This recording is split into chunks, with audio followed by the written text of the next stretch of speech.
ಇನ್ನು ತುಂಗಾ ನದಿ ತೀರದಲ್ಲಿ ಅಕ್ರಮ ಮರಳು ದಂಧೆ ನಡೀತಾ ಇದೆ. ಚಿಕ್ಕಮಗಳೂರು ಜಿಲ್ಲೆಯಲ್ಲಿ ಮರಳು ಮಾಫಿಯಾ ಹೆಚ್ಚಾಗ್ತಾ ಇದೆ. ತುಂಗಾ ತೀರದಲ್ಲಿರುವಂತಹ ಮರಳು ಅಕ್ರಮವಾಗಿ ಸಂಗ್ರಹಿಸಲಾಗ್ತಾ ಇದೆ, ಸಾಗಾಟ ನಡೀತಾ ಇದೆ. ಹರಿಹರಪುರ ಸಮೀಪದ ತೂಗು ಸೇತುವೆ ಬಳಿ ಈ ಘಟನೆ ನಡೆದಿದೆ.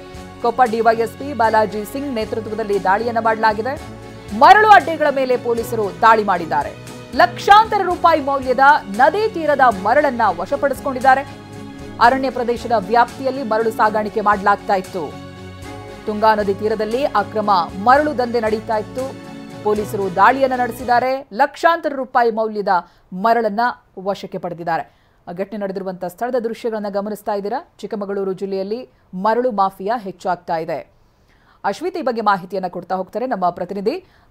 ಅಶ್ವಿತ್, ಇದೀಗ ಯಾವಾಗ ನಡೆದಿರುವಂತಹ ದಾಳಿ ಇದು ಅಂತ ಹೇಳಿದ್ರೆ ಅಕ್ಯುರೇಟ್ ಮಾಹಿತಿ ಸಿಕ್ಕಿತ್ತಾ? ಎಷ್ಟು ದಿನಗಳಿಂದ ಈ ರೀತಿಯಾಗಿ ಮರಳು ದಂಧೆ ನಡೀತಾ ಇತ್ತು ಅನ್ನುವಂಥದ್ದು ಗೊತ್ತಾಗ್ತಾ ಇದೆ ಅಶ್ವಿತ್?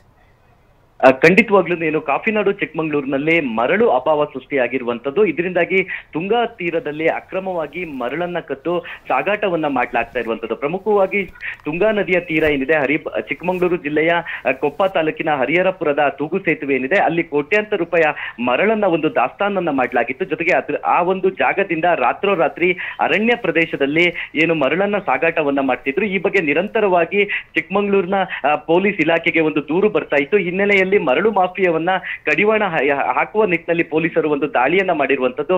ಏನು ಹರಿಹರಪುರ ಸಮೀಪದ ತೂಗು ಸೇತುವೆ ಏನಿದೆ, ಅದರ ಕೆಳಭಾಗದಲ್ಲಿ ಕೋಟ್ಯಾಂತರ ರೂಪಾಯಿ ಮೌಲ್ಯದ ಮರಳನ್ನ ಒಂದು ದಾಸ್ತಾನನ್ನ ಮಾಡಲಾಗಿತ್ತು. ಈ ಒಂದು ಪ್ರದೇಶಕ್ಕೆ ತೆರಳದಂತೆ ಈಗ ಆಲ್ರೆಡಿ ಜೆಸಿಬಿ ಮುಖಾಂತರ ಆ ರಸ್ತೆಗಳಿಗೆ ಟ್ರೆಂಚ್ ಅನ್ನ ಕೂಡ ಪೊಲೀಸರು ಹೊಡೆದಿರುವಂತದ್ದು. ಪ್ರಮುಖವಾಗಿ ಅಲ್ಲಿ ಏನು ಮರಳಿತ್ತು ಅದಕ್ಕೆ ಸಂಬಂಧಪಟ್ಟಂತೆ ಗಣಿ ಮತ್ತು ಭೂ ವಿಜ್ಞಾನ ಇಲಾಖೆ ಏನಿದೆ, ಅವರ ಅಧಿಕಾರಿಗಳಿಗೂ ಕೂಡ ಸಂಪೂರ್ಣವನ್ನ ಮಾಹಿತಿಯನ್ನ ನೀಡಿರುವಂತದ್ದು. ಪ್ರಮುಖವಾಗಿ ಈ ಪ್ರದೇಶದಿಂದ ಮರಳನ್ನ ರಾತ್ರೋರಾತ್ರಿ ಕದ್ದು ಮತ್ತೊಂದು ಕಡೆಗೆ ಸಾಗಿಸ್ತಾ ಇದ್ರು. ಅಲ್ಲಿಂದ ಚಿಕ್ಕಮಗಳೂರು ಜಿಲ್ಲೆಯಾದ್ಯಂತ ಅದನ್ನ ಸರಬರಾಜು ಮಾಡ್ತಾ ಇದ್ರು. ಈ ಬಗ್ಗೆ ದೂರು ಬಂದ ಹಿನ್ನೆಲೆಯಲ್ಲಿ ಈಗ ಆಲ್ರೆಡಿ ಮರಳನ್ನ ಪೊಲೀಸ್ ಇಲಾಖೆ ಸೀಸ್ ಅನ್ನ ಮಾಡಿರುವಂತದ್ದು. ಜೊತೆಗೆ ಖುದ್ದಾಗಿ ಡಿವೈಎಸ್ಪಿ ಬಾಲಾಜಿ ಸಿಂಗ್ ನೇತೃತ್ವದ ತಂಡ ಏನಿದೆ, ಅದು ಭೇಟಿಯನ್ನ ಮಾಡಿ ಚಿಕ್ಕಮಗಳೂರು ಎಸ್ಪಿ ವಿಕ್ರಮ್ ಆಮ್ಟೆಗೆ ಒಂದು ವರದಿಯನ್ನ ಕೊಟ್ಟಿರುವಂತದ್ದು. ನಿನ್ನೆ ಸಂಜೆಯಿಂದಲೂ ಕೂಡ ಈ ಹರಿಹರಪುರದ ತೂಗು ಸೇತುವೆ ಕೆಳಭಾಗದಲ್ಲಿದ್ದಂತಹ ಮರಳೇನಿದೆ, ಇದು ಕಳ್ಳ ಸಾಗಾಣಿಕೆ ಸಂಬಂಧಪಟ್ಟಂತೆ ಪೊಲೀಸರು ಮಾಹಿತಿಯನ್ನ ಕೂಡ ಪಡಿತಾ ಇರುವಂತದ್ದು. ಓಕೆ, ಥ್ಯಾಂಕ್ ಯು ಅಶ್ವಿತ್ ಮಾಹಿತಿಗಾಗಿ.